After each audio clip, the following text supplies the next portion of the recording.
Shoal, na kilala rin sa tawag na Bajo de Masinloc, ay isa sa mga pinakamayamang pangisdaan sa West Philippine Sea. Ang lugar kasi na ito ay nagtataglay ng iba't ibang uri ng isda na mahalaga sa kabuhayan ng libo-libong mangingisdang Pilipino. Ayon sa Bureau of Fisheries and Aquatic Resources, ang Scarborough Shoal ay nagbibigay ng 11.87% ng kabuang huli ng isda sa bansa.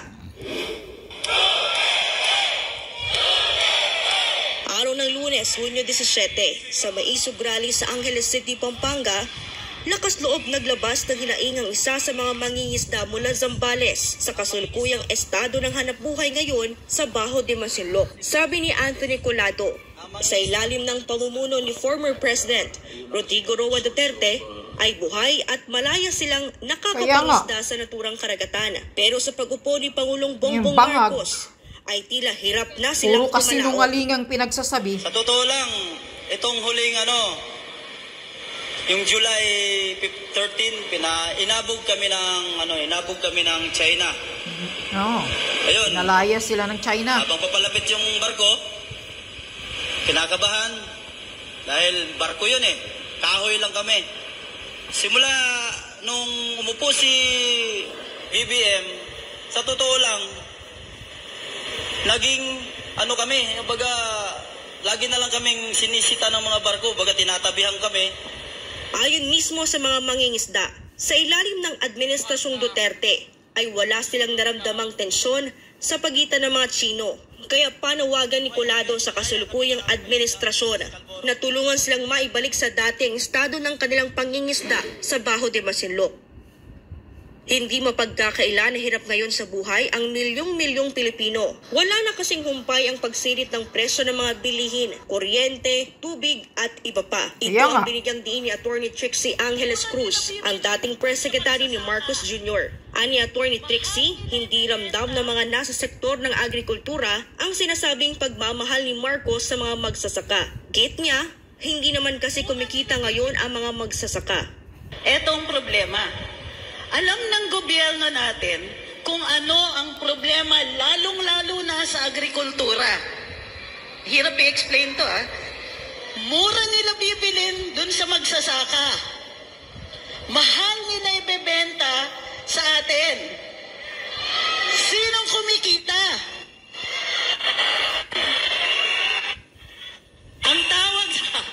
Ang tawag sa kanila,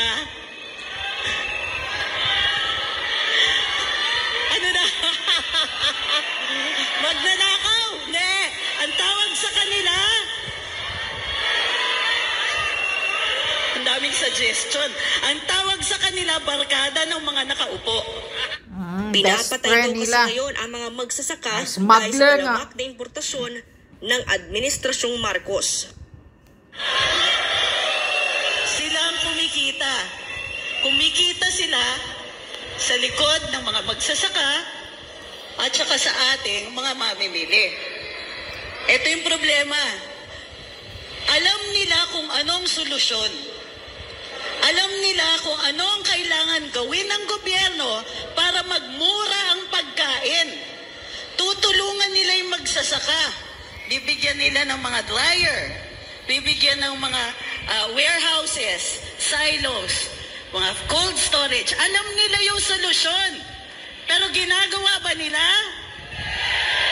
Ang bukod tanging sagot ng gobyernong ito sa pagmamahal na pagkain ay mag-import. Ay, ang galing. Para dyan sila kumita. Mga importer, sila rin. Pero hindi dito natatapos ang kalbaryo ng mga Pilipino. Hindi lang kasi pagkain ang mahal, maging ang bayarin sa tubig at kuryente. Isa pa yung nayupak na kuryente na yan. So mahal ang pagkain. Ano pang mahal? Tubig!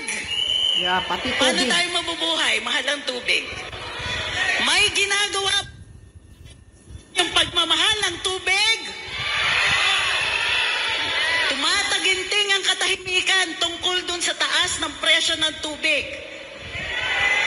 Taon-taon, sinasabi nila sa atin, magmamahal po kasi summer. Taon-taon naman may summer. Taon-taon naman may summer. Kaya nga. Para sa Diyos at sa